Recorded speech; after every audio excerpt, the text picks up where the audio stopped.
timah kita itu terbesar nomor 2 di dunia setelah China. Timah kita. Panas bumi kita juga salah satu terbesar. Kita hanya bersaing dengan Amerika. Ekspor kita timah terbesar di dunia. Belum yang lain.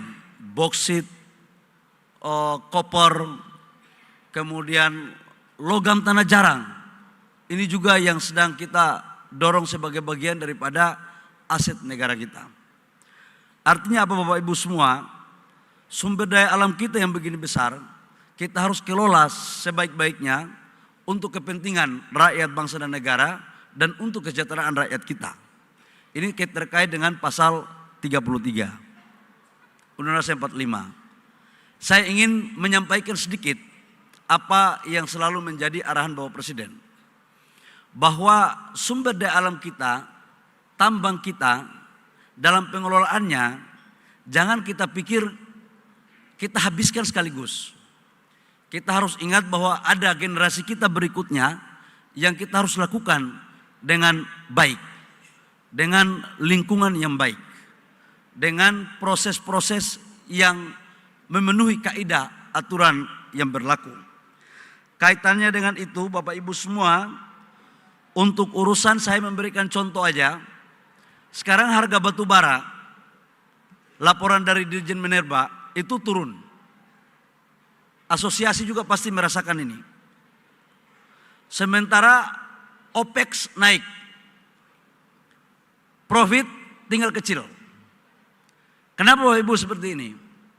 Total konsumsi batu bara dunia dalam catatan yang disampaikan kepada saya itu totalnya kurang lebih sekitar 8-9 miliar ton per tahun. Tetapi yang diperdagangkan itu, yang tradingnya itu kurang lebih sekitar 1,3 sampai 1,4 miliar ton per tahun.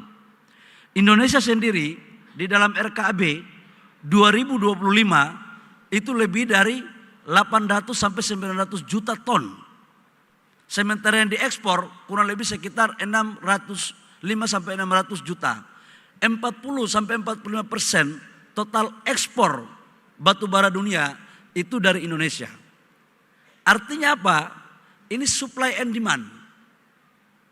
Begitu kita terlalu banyak ketersediaan barang, yang terima sedikit, itu pasti harganya anjlok.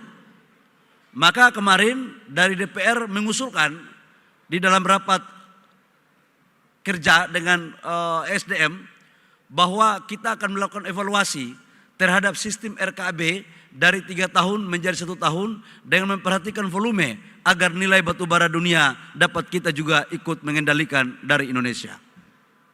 Ini Bapak Ibu semua yang perlu saya sampaikan. Yang kedua, kita berbicara tentang hilirisasi. Tidak ada dunia sekarang ini, negara di dunia yang mempunyai sumber daya alam banyak, yang kemudian mereka menjadi negara maju tanpa ada hilirisasi dan industrialisasi.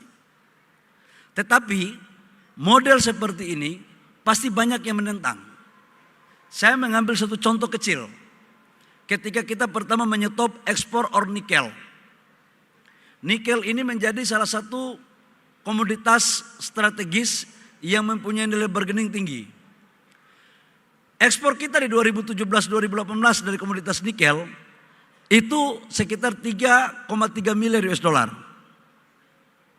Kita menyetop ore nikel, kita menyetop ekspornya, kita bangun industrinya. 2023, 2024 total ekspor kita dari sektor nikel itu sudah mencapai 35 sampai 40 miliar US dollar. Naiknya 10 kali lipat lebih. Dan ini adalah betul-betul sebagai bentuk kehadiran pemerintah dalam membangun roadmap pengelolaan sumber daya alam kita yang berbasis nilai tambah dan menciptakan lapangan pekerjaan dan pertumbuhan ekonomi daerah. Ini yang terus kita lakukan Bapak Ibu semua. Ini baru dari sektor nikel, ekosistem baterai mobil kita bangun. Kemudian dari sektor tembaga.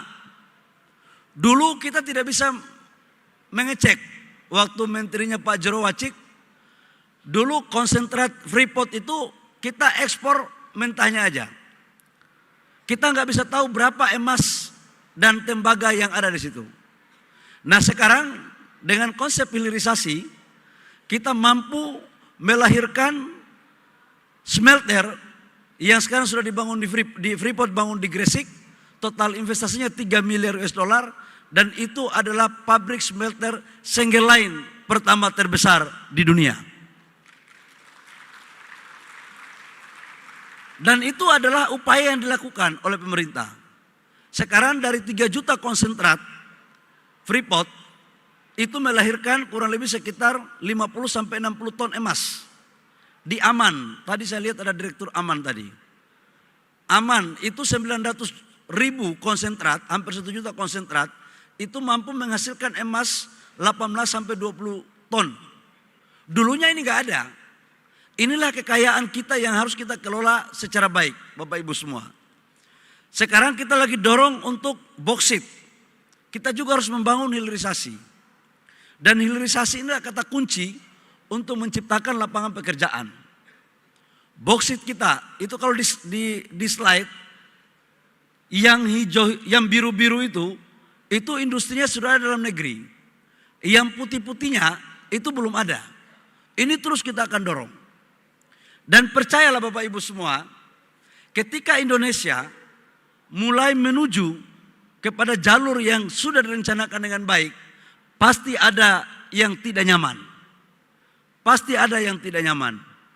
Baik dari kelompok luar maupun mungkin ada kelompok dari dalam. Tetapi untuk menjalankan arahan Bapak Presiden, sekali lagi saya katakan bahwa jangankan selangkah, sejengkal pun saya akan tidak mundur untuk menghadapi hal-hal yang seperti ini. Karena ini menyangkut dengan kedaulatan bangsa kita, Bapak Ibu semua. Banyak yang datang lobby ke saya agar membuka ekspor, keran ekspor barang mentah. Saya katakan kalau begini terus, apa bedanya kita di zaman VOC dengan sekarang? Dulu zaman VOC itu kan mengambil barang mentah kita, dibawa keluar, mereka olah di luar, nilai tambahnya di luar, baru dibawa lagi ke dalam negeri ke kita. Kita ini sekolah sampai udah nggak tahu lagi sampai di mana gitu. Masa cara-cara lama mau dipakai lagi untuk sekarang? Saya katakan bahwa stop, kita harus masuk lembaran baru untuk kebaikan rakyat, bangsa dan negara. Ini Bapak Ibu semua, sudah nggak ada lagi pintu yang harus kita buka. Yang ada sekarang itulah kita butuh kolaborasi. Kita panggil semua teman-teman. Saya sebelum masuk menjadi menteri, saya juga adalah pengusaha. Ya, waktu saya jadi pengusaha juga main di sektor pertambangan. Saya tahulah kelakuan teman-teman di saat saya masih jadi pengusaha. Tidak ada pengusaha hebat di dunia Republik ini, terkecuali pengusaha yang pertama mampu mensiasati aturan, yang kedua mampu menaklukkan pejabat. Dan itu cara-cara kita dulu. Tapi saya mohon cara-cara lama kita harus tinggalkan untuk kebaikan rakyat, bangsa dan negara.